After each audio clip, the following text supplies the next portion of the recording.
Hi guys.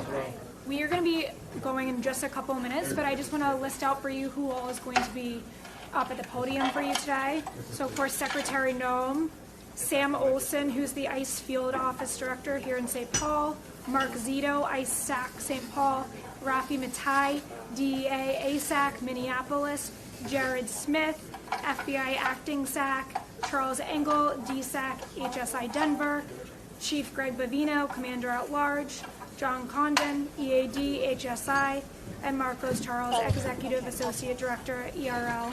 If you guys need that, email us at media. You guys probably know that email by now. We've worked together quite a bit, and we will send those to you so you have the spelling and everything correct.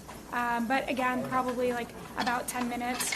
Since this has been more last minute, we just are getting scrambled to get it all together. So I think 10 more minutes, maybe a little bit less.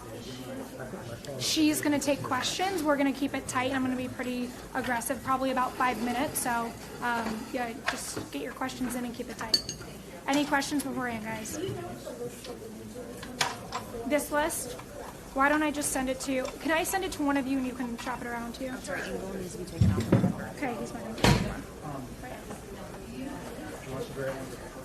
Can I just take it?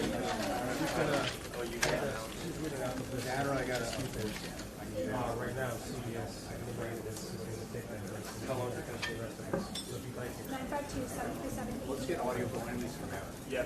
Well, What do you want to do for cable route? So, text me your email address, please. yeah. Okay, I'll get that to you guys. Thank you guys. See you a bit. Yeah. Six a little long shot. I'm gonna have to ask Tanya on the ground here. Is there any ability? Could they stay here for 10 minutes or no? Afterwards, to do a live shot. Yeah, sure. Yeah. So in the down one. Okay. Where do you want to be staged? We'll have to be staged in here. We'll have to be in here. We're going to have to keep you guys all in here. Yeah. Okay. Okay. Cool. Yep. Thanks for being Sure. Do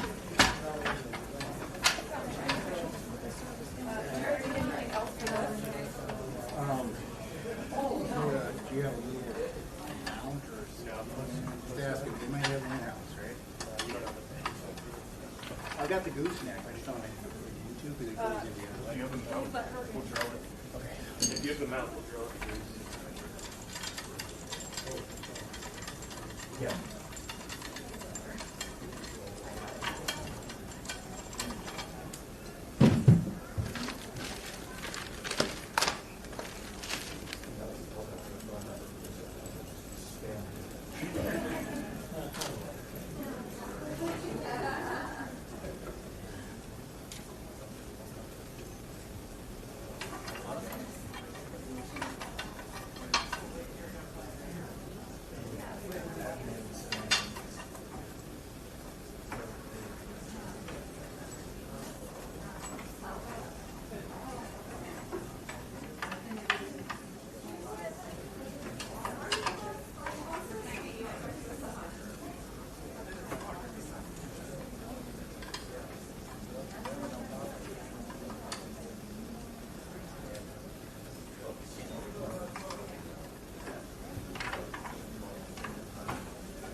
Thanks.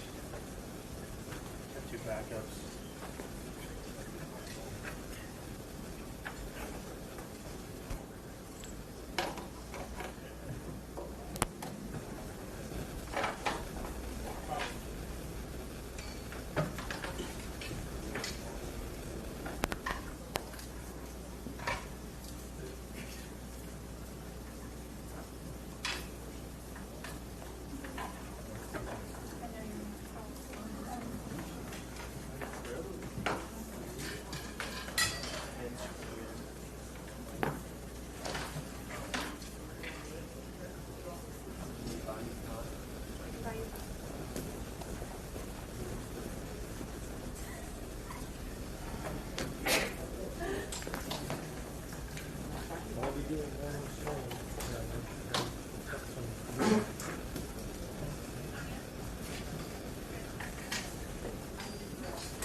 Definitely was one.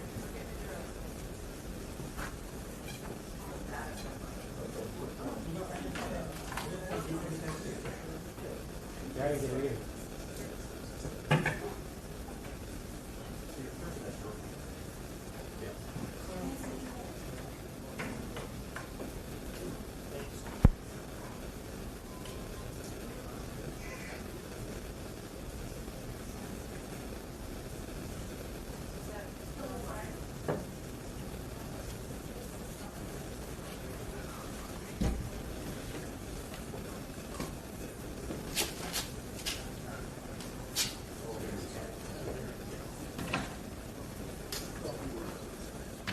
Take a list of players and the way to the phone. There's a picture in there. Okay. Check. Work 1 2. Hey 1 2. 2 2 2 2. Hey 1 2. Hey. Check 1 2. Check. Check.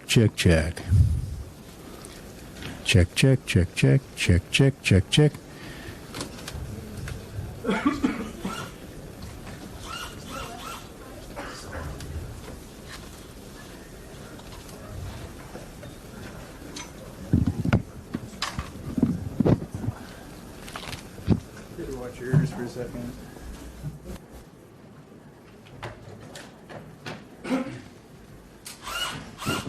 Hey 1 2 2 2. 2 2 2 2. Check 1 2. Hey 1 2 1 2. Okay, check. Okay. Anybody got cans on? You hear me okay up there? Everybody hear me all right? All right, Mic thank check. you. Want a mic check, anyone? Mic check 1 2 3 5 7 9.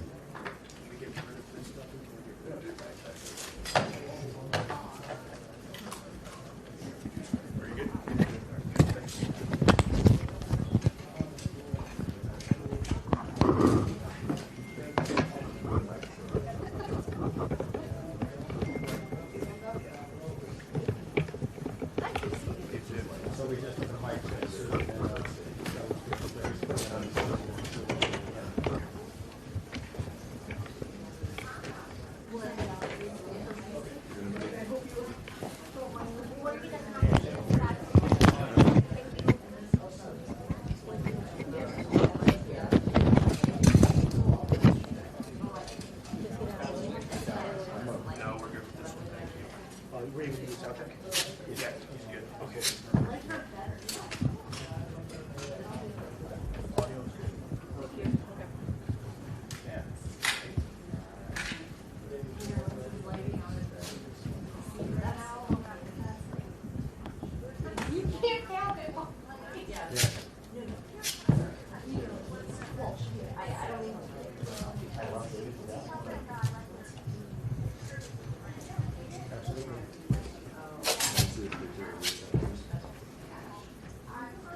Okay. Okay.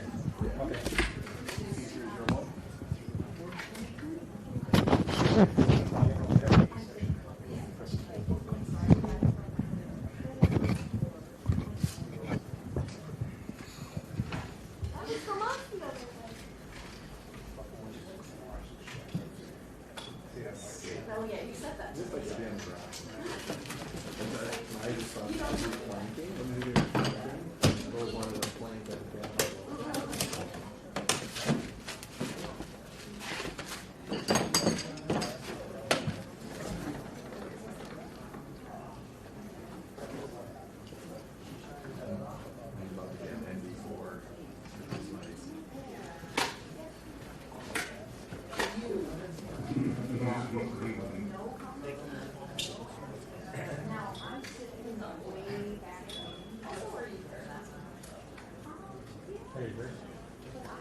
Hey, how you doing?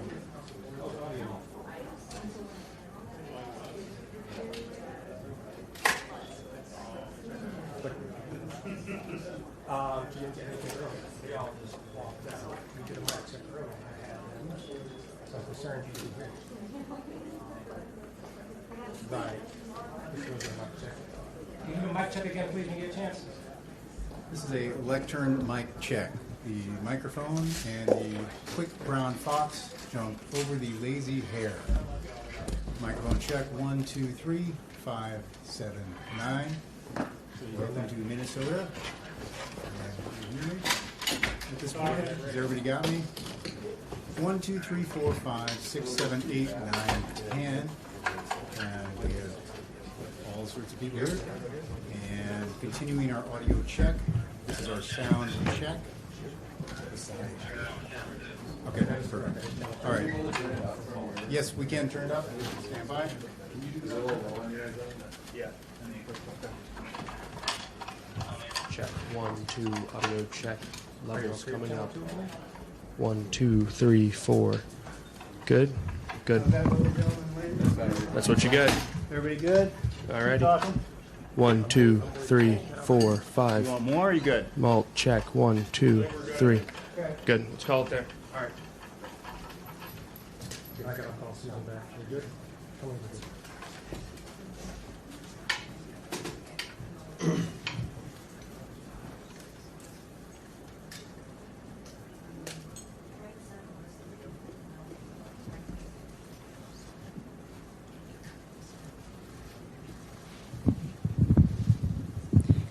Good evening, everyone. Thank you for being here tonight. I want to start out by addressing the loss of life that we saw here in Minneapolis today. Any loss of life is a tragedy, and I think all of us can agree that in this situation it was preventable.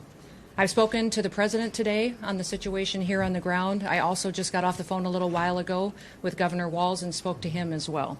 I want to reiterate first with all of you the facts of what happened today. At 10:25 a.m. Central Time, Immigration and Customs Enforcement were carrying out lawful operations here in Minneapolis. Because of the adverse weather that Minneapolis has seen in recent snow, one of the vehicles became stuck and ensnared in the snow. Law enforcement were attempting to push out this vehicle, and when a mob of agitators that were harassing them all day began blocking them in, shouting at them, and impeding law enforcement operations. ICE officers and agents approached the vehicle of the individual in question, who was blocking the officers in with her vehicle, and she had been stalking and impeding their work all throughout the day. ICE agents repeatedly ordered her to get out of the car and to stop obstructing law enforcement, but she refused to obey their commands. She then proceeded to weaponize her vehicle, and she attempted to run a law enforcement officer over. This appears as an attempt to kill or to cause bodily harm to agents, an act of domestic terrorism. The ICE officer, fearing for his life and the other officers around him and the safety of the public, fired defensive shots. He used his training to save his own life and that of his colleagues. He was treated at a local hospital, has been released, and is now with family. I encourage the American people at this point in time to pray for him, but also to pray for the deceased's family and her loved ones. Today alone in this country, there have been 4 different domestic terrorist attacks on federal officers by the ramming of vehicles. 3 of them happened here in Minneapolis. We've seen over 100 of these vehicle rammings happen in just recent weeks, and this must stop.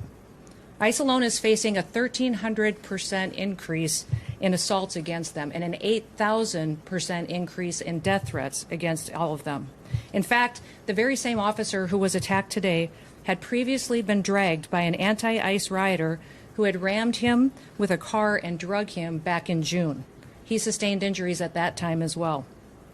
And let me remind you why we're all here in this city today and why we've been here. In communities across this country and here in Minneapolis, we're just enforcing the laws that we have in this country. For years under President Biden, tens of millions of dangerous criminal illegal aliens, terrorists, and suspected terrorists were allowed to invade our country over our southern border. They were allowed to steal, to defraud, and to perpetuate violence against American citizens. Regardless of who your mayor or who your governor is, President Trump promised every single American that he would make America safe again.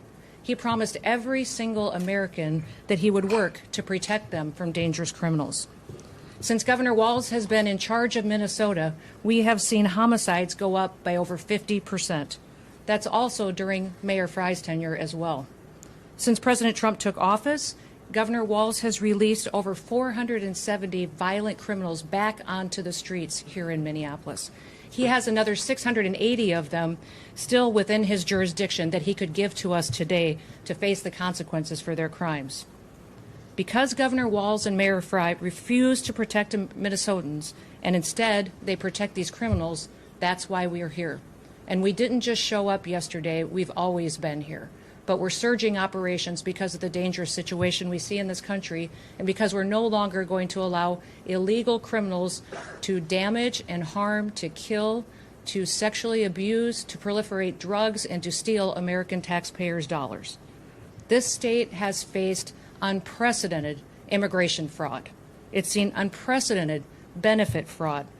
Individuals were allowed to come into this country and set up fake companies and fake nonprofits and divert billions of dollars away from American citizens and those vulnerable citizens who truly needed the services from those programs. This city has burned before, and your mayor and your governor let it happen. President Trump is not going to let that happen. He and our federal law enforcement officers are here to bring peace and to bring public safety and to ensure that criminal activity is stopped and that people who perpetuate it will face consequences. Since we have been here in recent weeks, we have arrested over 1,500 criminals off of the streets. Our law enforcement has arrested murderers, known and suspected terrorists, child pedophiles, and other brutal criminals that were protected here in this city. We should all work together to protect our citizens. We should all protect the men and the women and the families who live here in Minneapolis, who live in Minnesota, and live throughout this entire country. I want to thank you for being here, and I want to thank you for focusing on the important work that our federal officers do and make sure that we're focused on the priorities of this country, and that's making sure that we're keeping people safe. With that, I'll take any questions that you may have. Secretary Noem, Mayor Frye called the claims of self-defense BS. How do you respond to that? I say that he doesn't know what he's talking about. It's very clear that this individual was harassing and impeding law enforcement operations. Our officer followed his training, did exactly what he's been taught to do in that situation, and took actions to defend himself and defend his fellow law enforcement officers. Secretary, can you expand too on the agent's injuries? The president said that he's lucky to be alive. The officer was hit by the vehicle. She hit him. He went to the hospital. A doctor did treat him. He has been released, but he's going to spend some time with his family. Can you clarify whether he was hit before or after the gunshots were fired? I can't, but the FBI will continue the investigation and release more facts when it's appropriate. Secretary Noem, has the agent been relieved of his duty, or can you give us any other insight? No, we're following the standard protocol procedures we do in situations like this. When there's an officer-involved shooting, we make sure that we get the facts and that we are getting the statements from everybody involved and make sure that investigators are handling the decisions. Secretary Noem, have ICE operations paused because of what happened today? No, we're still out on the streets doing our work to get dangerous criminals off of the streets of Minneapolis. Can you give us any insight into your conversation with the governor? You know, Tim and I have known each other for years. We served in Congress together. We both ran for governor the same year. and have served as governor at the same times. So we were colleagues, and we discussed what happened here today. We have two very different viewpoints of it. I talked specifically about the fact that we have laws. They need to be enforced. He knows that I believe sanctuary policies have protected criminals and placed a priority of them over the citizens that live here, and he knows we'll continue to do our work, and I encouraged him to work with us. We've never had a cooperative arrangement with law enforcement here. Whenever we've done investigations, whenever we've done police work, when we've been doing what we can to bring people to justice for the crimes that they commit, we haven't had the cooperation of the state of Minnesota or the city police here under the mayor's direction. If you talk to any of these federal law enforcement officers, they'll say that when they call for backup in a situation, that it's hit and miss. They were grateful today that the police chief and local law enforcement showed up at the scene and helped secure it to make sure that nobody was harmed and that the FBI could do their work. But I would encourage them to work with us, that we could form a partnership that would make sure that individuals have the opportunity to have a safe Minneapolis. Secretary Noem, will body camera Over here. use Do you stand behind the use of force, and will any of those use of force guidelines be altered or changed in the future? You know, it's clearly established law that a vehicle driven by a person and used to harm someone is a deadly weapon. Deadly force is perfectly lawful when a threat is faced by a weapon.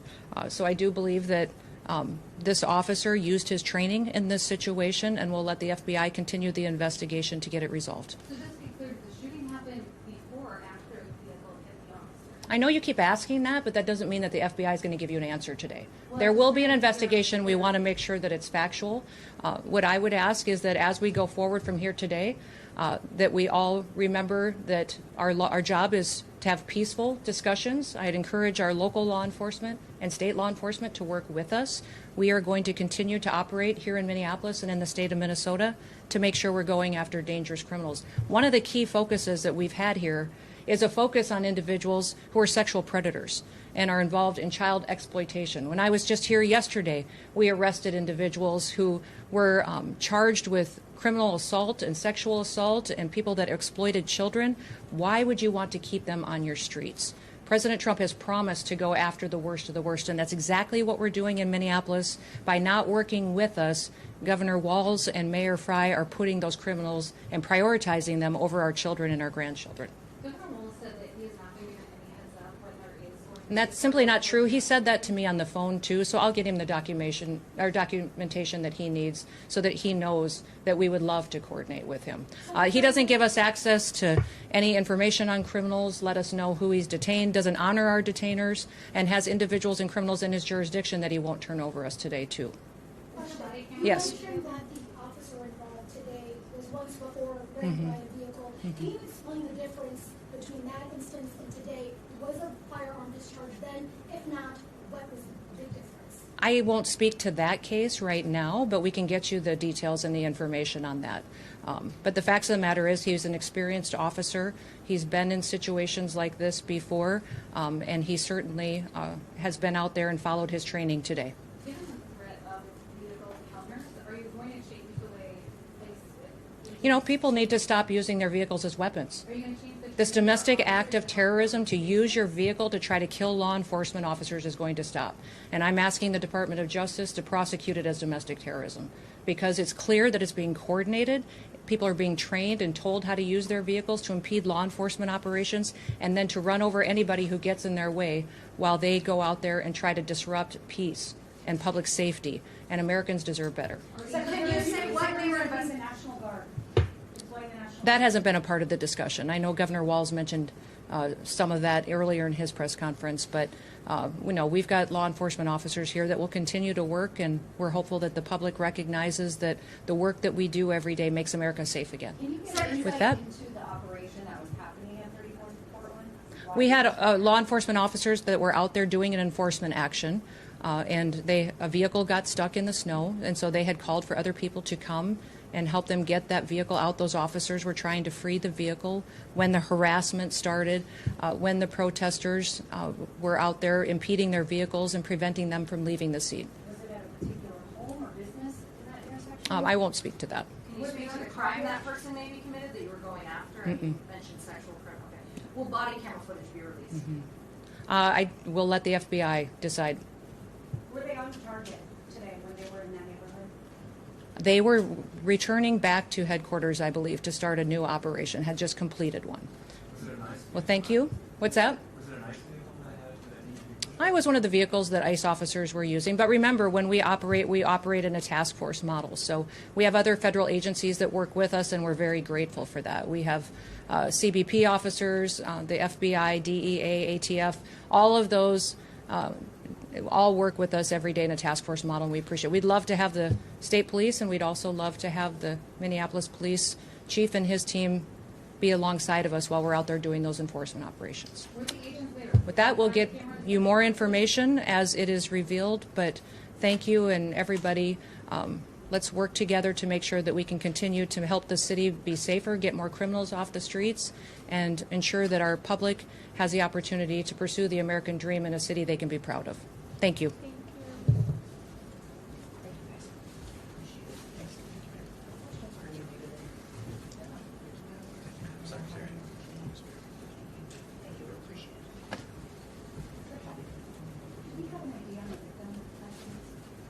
As far as name, I'm not going to get ahead of it.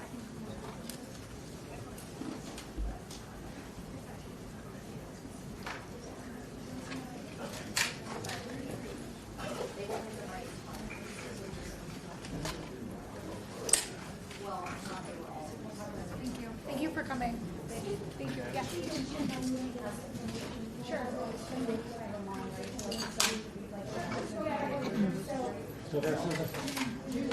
Is there anybody that is not doing a live shot? Is there anybody that is not staying for a live shot? You're not, okay? Okay, I'll get you guys your escorts, 1 second, okay? No, be at least 10, 15 minutes to break Oh, down. yeah. No, okay.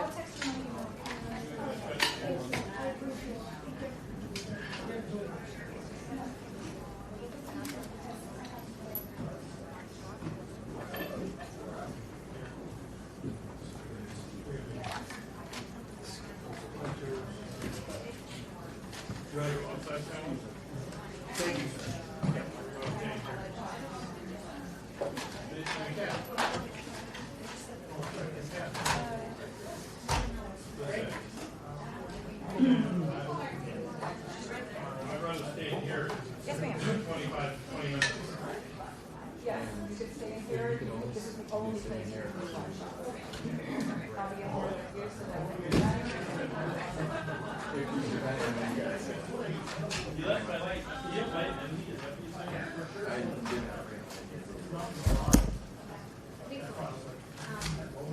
Yeah, I'm breaking down now. I guess I presume we'll figure out the parking lot. No. Yes, you got, no, this is the only place. Sorry. I